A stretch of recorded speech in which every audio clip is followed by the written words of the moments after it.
Have you ever judged someone based on their appearance or job? This story might make you think twice before dismissing anyone as just a cleaner, driver, or service worker. What follows is a remarkable tale of Ahmed Hassan, an airport cleaner who faces daily disrespect despite his extraordinary secret life. By the end, you'll witness how dignity transcends wealth, how systemic inequalities shape our perceptions, and perhaps reflect on your own interactions with those society often renders invisible. The rhythmic squeak of Ahmed Hassan's mop against the polished terminal floor had become a meditation of sorts. 6 years of cleaning the same international airport had taught him to find peace in repetition, dignity in service. At 52, his weathered hands and stooped posture told a story of decades of physical labor, but his eyes, those who bothered to look, revealed a sharp intelligence and quiet observation. "Excuse me," Ahmed said softly, attempting to navigate his cleaning cart around a cluster of travelers fixated on their phones. None acknowledged him. He gently maneuvered between them, careful not to disturb their digital communion. Ahmed was accustomed to this particular brand of invisibility, the kind reserved for those who maintain the spaces others merely pass through. The airport terminal pulsed with its usual Thursday afternoon energy. Business travelers speed walking with determined precision, families corralling excited children and overstuffed luggage, first-class passengers gliding through with practiced entitlement. And then there was Richard Whitman. Ahmed spotted him immediately. The tailored charcoal suit, the gleaming watch that cost more than Ahmed's yearly salary, the air of someone who expected the world to accommodate his presence. Ahmed had cleaned enough airports to recognize the type. Richard barked into his phone while balancing an untouched green smoothie and leather briefcase. Completely unacceptable. "I don't care what their system says. Get me on that flight," Richard demanded, his voice carrying across the terminal. Ahmed carefully adjusted his path to avoid the agitated businessman, but fate, or perhaps just terminal design, put them on a collision course. As Ahmed rounded the corner near Gate 27, Richard swung around, eyes still locked on his phone screen. An inevitable happened. The smoothie tipped, its green content splashing across the freshly mopped floor and splattering onto Richard's Italian leather shoes. The businessman's reaction was immediate and volcanic. "Are you blind?" Richard roared, his face flushing crimson. "Do you have any idea how much these shoes cost?" Ahmed straightened, setting his mop aside. "I apologize, sir. Let me help clean." "Help? You've done enough." Richard's voice escalated, drawing curious glances from nearby travelers. This is exactly what's wrong with this place.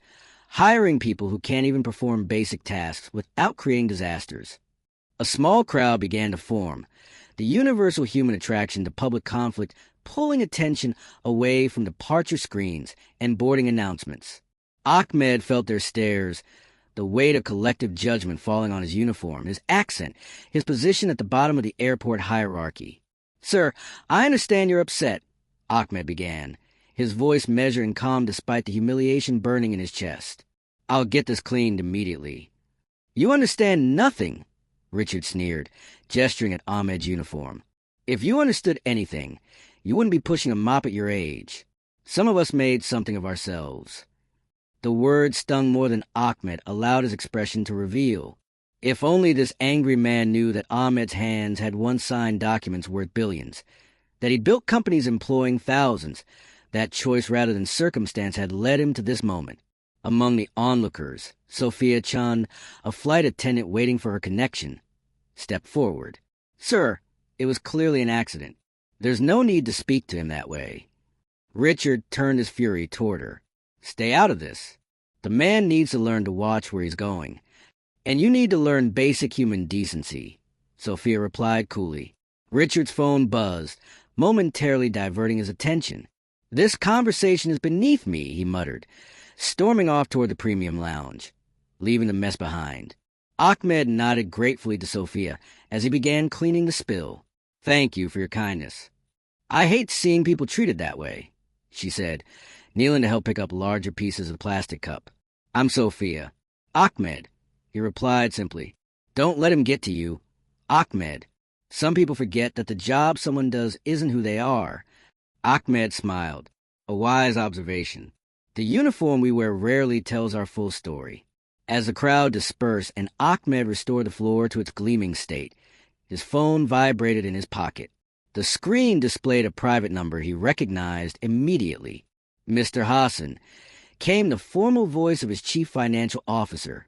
The Westbrook acquisition is prepared for final approval. The board awaits your decision. Tell them I'll review the documents this evening, Ahmed responded quietly, ensuring no one could overhear. And inform Mr. Rodriguez that I want additional scrutiny on the labor practices before we proceed. Of course, sir.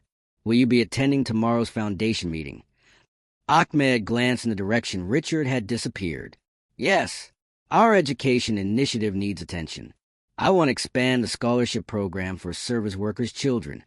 After ending the call, Ahmed resumed his mopping, invisible once more to the hurried travelers. Few would guess that the unassuming cleaner quietly working in their midst controlled a $4.2 billion enterprise spanning 3 continents. Fewer still would understand why a man of such means would choose to spend his days performing what many considered menial labor. As Ahmed completed his shift, he reflected on the day's encounter. Richard's contempt was nothing new. Ahmed had experienced similar treatment throughout his 6 years of working undercover within his own companies and various service positions. What began as a month-long experiment to understand employee experiences had evolved into a profound life philosophy. In the employee locker room, Ahmed changed out his uniform, carefully hanging it for tomorrow. His modest sedan waited in the employee parking lot. No driver, no luxury vehicle announcing his status. The secret billionaire drove home to his comfortable but unremarkable apartment, where his most treasured possession waited. A leather journal filled with observations about human nature, dignity, and the invisible social structures that shape daily interactions. Tonight, he would add another entry about Richard Whitman, not with anger but with thoughtful analysis of how privilege blinds and separates. And tomorrow, unbeknownst to Richard, their paths would cross again under dramatically different circumstances. A meeting that would challenge everything the arrogant businessman thought he knew about success, worth, and the people he passed by without seeing.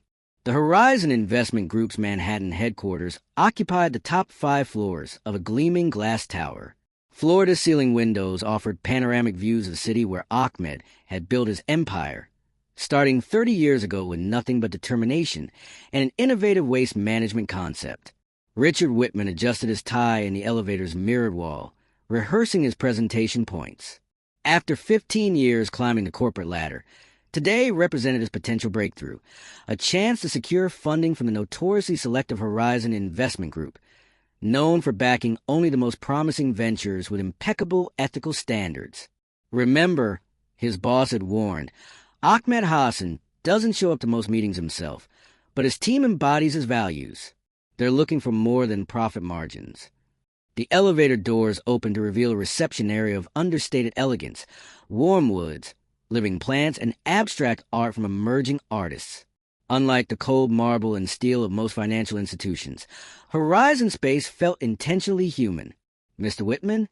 A young woman approached with a tablet. I'm Layla, Mr. Hassan's executive assistant. The team is ready for you. Richard followed her through the office landscape, where diverse employees worked in collaborative spaces. He noted the absence of corner offices and the surprisingly casual dress code, signs of progressive corporate culture Horizon was known for. The conference room contained 5 people seated around a circular table, another departure from the power dynamics of traditional boardrooms. Richard recognized several executives from his research: Maya Williams, Chief Investment Officer, Terrence Washington, Head of Social Impact, and others whose faces matched the dossier he'd studied meticulously. Thank you for coming, Mr. Whitman. Maya began after introductions. Before we start, our founder likes to sit in occasionally. He believes in experiencing presentations firsthand. The door opened, and Richard turned with an eager smile that froze on his face. Standing before him, in an impeccably tailored Navy suit, was the airport cleaner from yesterday's incident. Ahmed Hassan extended his hand. Good morning, Mr. Whitman. I believe we've met before. Richard's complexion shifted from shock white to crimson as recognition dawned. The conference room's atmosphere thickened with unspoken tension. You're Ahmed Hassan? Richard stammered, his carefully rehearsed confidence evaporating. "I am," Ahmed replied evenly, taking a seat. "Please, continue with your presentation." Richard fumbled with his materials, his hands trembling slightly. The memory of his cruel words echoed in his mind as he struggled to regain composure. The executives exchanged subtle glances, but maintained professional demeanors. "Perhaps we should begin with your company's approach to labor practices," Ahmed suggested, his voice calm yet carrying unmistakable authority. "I'm particularly interested in how you value your service staff." Richard attempted to navigate the presentation, but found himself faltering under Ahmed's steady gaze. Each slide felt suddenly inadequate, each financial projection hollow, without the human element Ahmed was clearly seeking. "Excuse me," Richard finally said, closing his laptop. "I don't think I can continue without addressing what happened yesterday." Ahmed tilted his head slightly. "Go on. The way I spoke to you at the airport was inexcusable. I didn't know who you were, but that's not the point. No one deserves to be treated that way." "Indeed," Ahmed agreed. "Though I'm curious, would you be apologizing if I were truly just a cleaner?" The question hung in the air like a verdict. Richard felt the weight of his privilege exposed under the fluorescent lights. "I'd like to believe I would," Richard answered, then added with painful honesty. "But I can't be sure. I've never had to consider the impact of my behavior on people I viewed as less important." Ahmed nodded, neither accepting nor rejecting the apology. "Tell me, Mr. Whitman, why should Horizon invest in your company when its leadership demonstrates such clear disregard for the dignity of working people?" The boardroom fell silent. Richard looked around at the expectant faces, recognizing that his entire future hinged on this moment of reckoning. "You shouldn't," he admitted, surprising himself with his candor. "At least not without significant changes to our corporate culture, starting with me." Something shifted in Ahmed's expression, not quite approval, but acknowledgement of Richard's unexpected honesty. "Perhaps there's hope for you yet," Ahmed said. "I believe people can grow, Mr. Whitman. I've built my fortune on that belief." Ahmed turned to his team. "Let's reschedule this presentation for next month. Mr. Whitman might benefit from some perspective-building experiences before we continue." Maya nodded, making a note. "I'll arrange it." Ahmed rose and addressed Richard directly. "For the next 4 weeks, you'll work alongside my community engagement team in various service positions, including airport maintenance. Consider a condition for future consideration by Horizon." Richard blinked in disbelief. "You want me to work as a cleaner?" "I want you to experience the world from different vantage points," Ahmed clarified. "Your technical proposal has merit, but leadership requires more than business acumen. It demands empathy, humility, and respect for every person's contribution." Across town, Sophia entered her modest apartment after a long flight rotation. She kicked off her shoes and collapsed onto the sofa, checking her messages. A notification from the Hassan Foundation Scholarship Program caught her attention. Her application for nursing school funding had advanced to the final round. Sophia smiled, remembering the kind airport cleaner who had faced down that awful businessman with such dignity. Little did she know that the same man who mopped the airport floors had just created a scholarship in her name, inspired by her small act of kindness in a crowded terminal. Meanwhile, Richard sat in his car in Horizon's parking garage, his career plans in disarray. He could walk away, approach other investors, preserve his dignity as he understood it. Or he could accept Ahmed's challenge and potentially discover something more valuable than the funding he sought. His phone buzzed with a text from Maya Williams. "Orientation begins tomorrow at 6 a.m. Horizon Community Center. Wear comfortable shoes." Richard stared at the message, contemplating the crossroad before him. His mind returned to Ahmed's question. Would he have apologized if Ahmed were truly just a cleaner? The uncomfortable truth settled in his chest. He wouldn't have. In his worldview, constructed over years of privilege and ambition, some people were simply background characters in his personal narrative. For the first time, Richard wondered what stories those background characters might tell if anyone bothered to listen. What wisdom might they possess?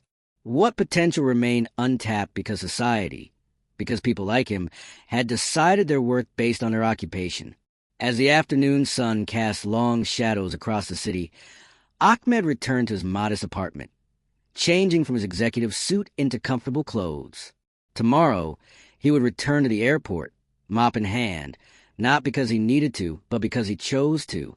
His dual existence had taught him that true wealth wasn't measured in bank accounts or buildings bearing his name, but in the connections formed when humans recognize each other's inherent dignity. In his journal that evening, Ahmed wrote, "Witness a moment of potential awakening today. The question remains, will Richard choose transformation or retreat to the safety of his previous worldview? Either way, another seed planted in the garden of human understanding. The path to systemic change, Ahmed had learned, was paved with these small moments of connection and challenge, moments that rippled outward in ways no one could fully predict." As he closed his journal, he felt neither resentment toward Richard nor satisfaction at his discomfort, only hope that tomorrow might bring greater awareness than today. Dawn broke over the city as Richard Whitman pulled into the community center parking lot, his luxury sedan looking distinctly out of place among the practical, well-worn vehicles. He checked his watch, 5:47 a.m. For the first time in years, he worried about being late rather than strategically delayed to demonstrate his importance. The community center, a converted warehouse in a neighborhood Richard had never visited despite living in the same city for decades, hummed with early morning activity. Inside, he found a diverse group already assembled: retirees, students, recent immigrants, and a few corporate types like himself, looking equally disoriented. "Welcome to day one," announced Terrence Washington, Horizon's head of social impact, whom Richard recognized from yesterday's aborted meeting. "Today you'll be assigned to various community positions. Remember, this isn't charity or volunteer work. It's education." Richard received his assignment, airport maintenance, with a grimace that didn't go unnoticed by Terrence. "Problem, Mr. Whitman?" Terrence asked, not unkindly. "No," Richard replied quickly, then reconsidered. "Actually, yes.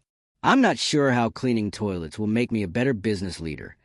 Terrence's expression remained neutral. "That's exactly why you need this experience. Leadership isn't just about directing others. It's about understanding the full ecosystem of human contributions that make our society function." The uniform felt strange against Richard's skin, coarse, utilitarian, anonymous. The employee shuttle dropped him at the same airport where yesterday he'd been a privileged passenger. Today, he entered through the staff entrance, passing through security with an entirely different credential. "You're with me today," said a familiar voice. Ahmed stood nearby, already in his cleaning uniform, mopping a maintenance area outside public view. "You're actually working?" Richard couldn't hide his surprise. "I thought this was just something you did occasionally for show." Ahmed's laugh was genuine. 6 years, 3 days a week. This is a performance art. Richard, every floor, I clean matters to the thousands who walk on it. The morning passed in a blur of physical labor that left Richard's manicured hands raw and his designer back aching. Ahmed worked steadily beside him, demonstrating techniques with patient efficiency, introducing him to other maintenance staff who regarded their billionaire colleague with obvious respect and even affection. During their lunch break in the employee cafeteria, Richard observed Ahmed chatting comfortably with cafeteria workers, security personnel, and baggage handlers. They shared stories about children's accomplishments, community events, and personal challenges that transcended professional hierarchies. Carmen's daughter just got accepted to medical school, Ahmed told Richard, nodding toward a middle-aged woman clearing trays. First in her family to attend college. Richard watched Carmen work, efficient, dignified, invisible to most passengers rushing through her domain. How many times had he passed someone like her without a second glance? How many stories had he missed? "Why do you do this?" Richard finally asked as they resumed their afternoon shift. "You could be anywhere, doing anything. Why choose this?" Ahmed considered the question while expertly removing a stubborn stain from the terminal floor. "When I started my company, I promised myself I would never forget what it means to work with my hands, to be judged by the job title rather than character. This keeps me connected to reality." Richard wiped sweat from his brow. "But you don't need the money." "Neither do you, relatively speaking," Ahmed pointed out. "Yet here you are, seeking more. The difference is, I'm seeking something money can't buy." which is perspective, context, truth. Ahmed paused as a family with small children passed, the youngest dropping a half-eaten cookie on their freshly mopped floor. With no sign of irritation, Ahmed cleaned it up. We live in a world that values certain contributions while rendering others invisible. I wanted to understand both sides of that equation. As afternoon stretched into evening, Richard experienced firsthand what invisibility felt like. Passengers pushed past without acknowledgement, left messes without consideration, and occasionally made comments as though he weren't present or human. One businessman remarkably similar to his former self complained loudly about incompetent staff when a bathroom closed temporarily for cleaning. By shift's end, Richard's body ached, but the greater discomfort came from his dawning awareness. He had been that passenger, entitled, dismissive, blind to his own dependence on others' labor. How do you handle it? Richard asked as they changed in the employee locker room. The disrespect, the invisibility? Ahmed closed his locker thoughtfully. By remembering that a person's treatment of others reveals their character, not yours. And by finding meaning beyond external validation. As they walked toward the parking area, Ahmed pointed to a departing plane. Every passenger on that flight experienced clean bathrooms, clear pathways, safe conditions, because of work we did today. They may never think about it, but their journey was better because we existed in this space. Richard watched the plane ascend, considering Ahmed's words. I have one more stop today, Ahmed said. Would you care to join me? It might help answer your question more fully. Curious, Richard agreed, following Ahmed's modest car to a community college across town. Inside an evening classroom, 30 adult students of various ages, ethnicities, and backgrounds gathered around tables, engaged in animated discussion. Richard noticed Sophia, the flight attendant who had defended Ahmed during their airport encounter, leading a small group. She spotted Ahmed and waved warmly. What is this? Richard asked. The Hassan Foundation's education initiative, Ahmed explained. Everyone here works in service positions, retail, maintenance, hospitality, childcare. They're pursuing degrees while working full-time. Sophia is one of our peer mentors while studying nursing. As they observed from the doorway, Richard saw the same individual society often rendered invisible, demonstrating intelligence, ambition, and insight. Their discussions about economics, healthcare policy, literary analysis revealed depths of understanding shaped by frontline life experience. Each person here has a story as complex and valuable as yours or mine, Ahmed said quietly. Each deserves dignity regardless of title or income. My billions aren't what make me worthy of respect, Richard. Neither is your MBA. On the drive back to retrieve his car, Richard remained uncharacteristically silent, processing the day's experiences.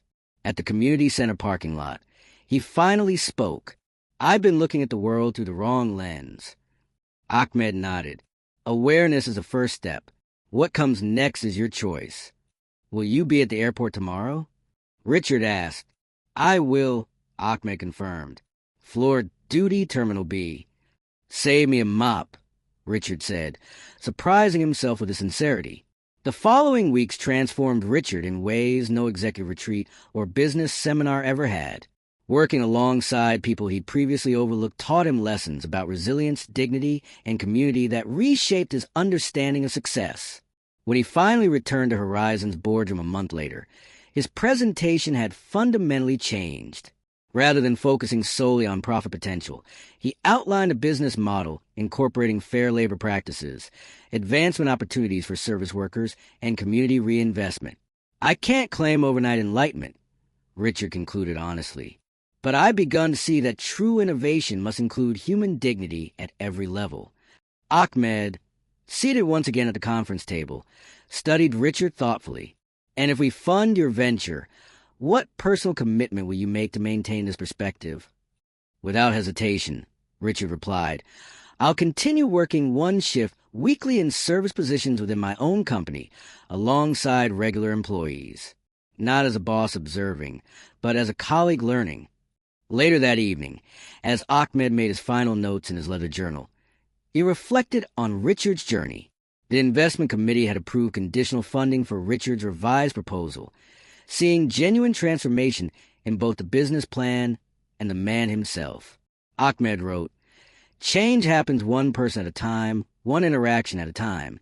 Richard's awakening is just beginning, but it represents possibility, that those who have been blind might learn to see, that systems built on invisibility might be reimagined through connection." Closing his journal, Ahmed prepared for tomorrow's airport shift. His billions remained largely invisible to the world, but his impact, through both financial resources and human connection, rippled outward in ways that transcended wealth. In the maintenance closet and the boardroom alike, he continued his life's most important work, recognizing the inherent value of every person, regardless of title or circumstance. And as for Richard, he had discovered something more valuable than investment capital, the understanding that true wealth lies in seeing others completely and in being truly seen oneself.